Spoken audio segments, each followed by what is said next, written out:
What is up, my wealth warriors? It is your boy 25-year-old finance genius, back at it again. And if there is one thing I've realized over the past couple years, especially as I've gotten more serious about building real wealth, it is that playing it safe financially is one of the fastest ways to get stuck exactly where you are, and I get it. Trust me, I used to think the exact same way. I'd get paid, I'd stash my cash in my bank account and hesitate to invest, because I just liked seeing that number sitting there. It was growing, slowly going up, felt super secure. I didn't like taking too many risks. I would just stack cash and play it safe. And that was my mentality from like 18 to 22 years old. But then I finally started learning about investing, and I realized that this so-called safe approach I followed probably cost me years of financial progress, because I was playing the game trying not to lose, instead of playing offense. Meanwhile, other people were out there taking calculated risks, increasing their income, investing in the market, and investing in themselves. And with March Madness going on right now, the best way I can explain this is like a basketball game. When you're up 10 points and you're feeling good, you've got momentum, you've got the tools to keep scoring.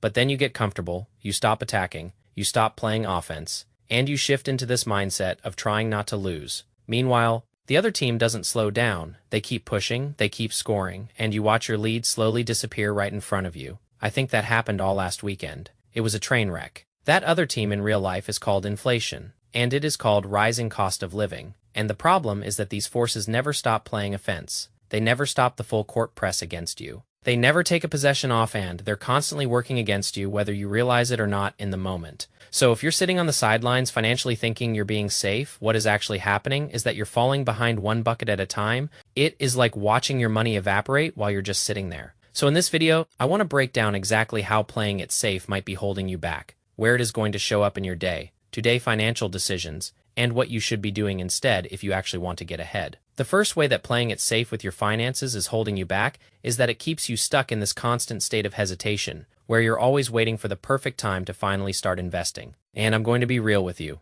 that perfect time does not exist. There is always going to be some reason to wait. Something going on in your life, something in the news, a war in the Middle East, something in the market that makes you feel like now is not the right time to invest. And that waiting ends up costing you way more than ever making a small mistake would. Because the longer your money just sits in a bank account losing its purchasing power, the longer you're setting yourself up to stay at that 9 to 5, whether you like it or not. And I always like to bring this back to a real-life example instead of just talking in theory. So I'll use myself as the example here. If I had sat on the sidelines and waited to invest during, let's say, the downturn from 2022 to 2023, I'll throw up on the screen what the stock VU was doing during that time. I would have missed a huge chunk of growth that came immediately right after. Instead of waiting around, trying to time everything perfectly, seeing the markets were down, I put together a plan and started taking action. Because at that point, I was making a solid salary, but my money was just sitting in an account looking good and doing nothing for me. It was like having a Ferrari in the garage that I never drove. What a waste.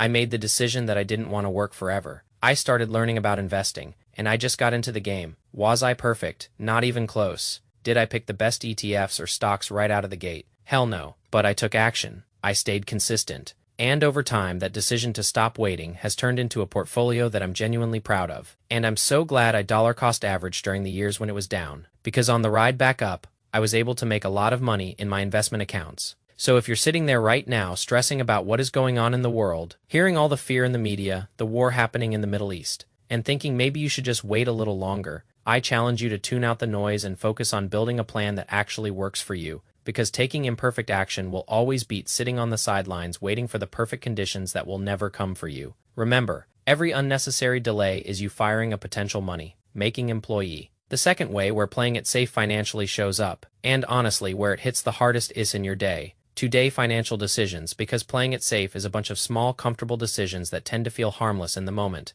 but will add up over time. This could look like keeping way too much cash just sitting in your checking account, just in case instead of investing it. And do not confuse this with an emergency fund. I'm talking about just keeping excess amounts of cash. That is different from having an emergency fund, because your emergency fund should be in a high-yield savings account for a specific purpose. It is like hoarding gold bars under your mattress, while the economy is doing its thing. It is just silly. This could also look like contributing the bare minimum to your 401k because you don't want to see the paycheck drop. Or worse, not even starting a 401k because it seems too complicated. And it could even show up in things like not starting a side hustle or not learning a new skill because it feels easier just to stay in your routine.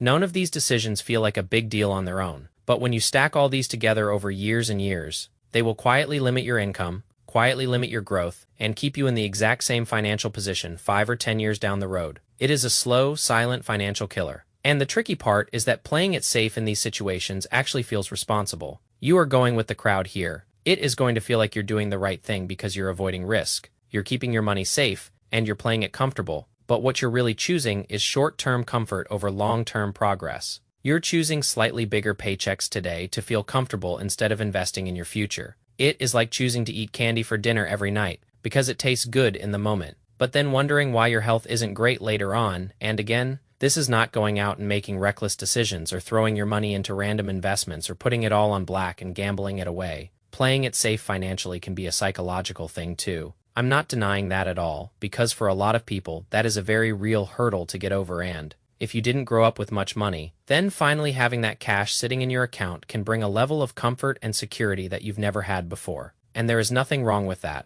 But what I am saying is that if that behavior goes on for too long, it can quietly start working against you. And I don't want that for you guys. It is great to break those barriers and hit savings milestones you've never reached before, and you should really be proud of that. But at a certain point, you have to ask yourself if that comfort is holding you back. Because if all your money is just sitting there, and you're too hesitant to put it to work, you're waiting for that perfect time, you want to feel safe. Long term, you could be doing yourself more harm than good. Consider the cost of your life, my friends. Think about 300 hours of your precious life. What is the opportunity cost of that time just sitting there? It is a real number, a real loss. So, what should you be doing instead if you actually want to break free financially? It starts with shifting your mindset from trying not to lose to actively trying to win. Like I talked about earlier in the video with the basketball analogy, you need to have a plan for your money every single month where a portion of it is consistently being invested or saved purposefully in a high-yield savings account. That is the key there. Save purposefully. That could be saving for a down payment on a house,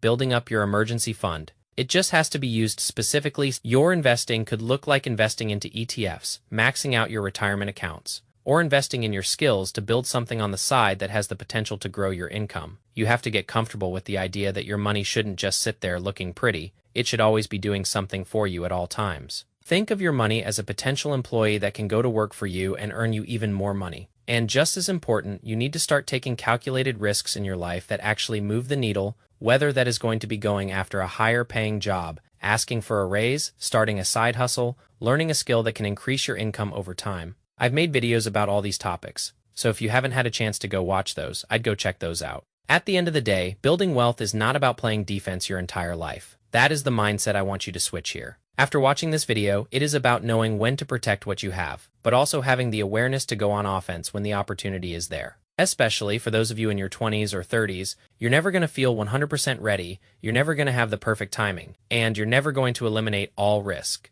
But the people who actually get ahead are the ones that take action anyway. And those are the people that will adjust as they go because failure is inevitable. But you have to get up from that failure and just put your life into action. So, if you take anything from this video, let it be this. Stop waiting, stop playing small, and start putting your money into things that actually have the potential to change your life financially forever. Stay boring, stay patient, peace. So, that is all I have for this video. Give this video a like if you enjoyed the content and stayed all the way till the end. Let me know down in the comments how you are playing offense with your finances. And I'll see you all in the next video.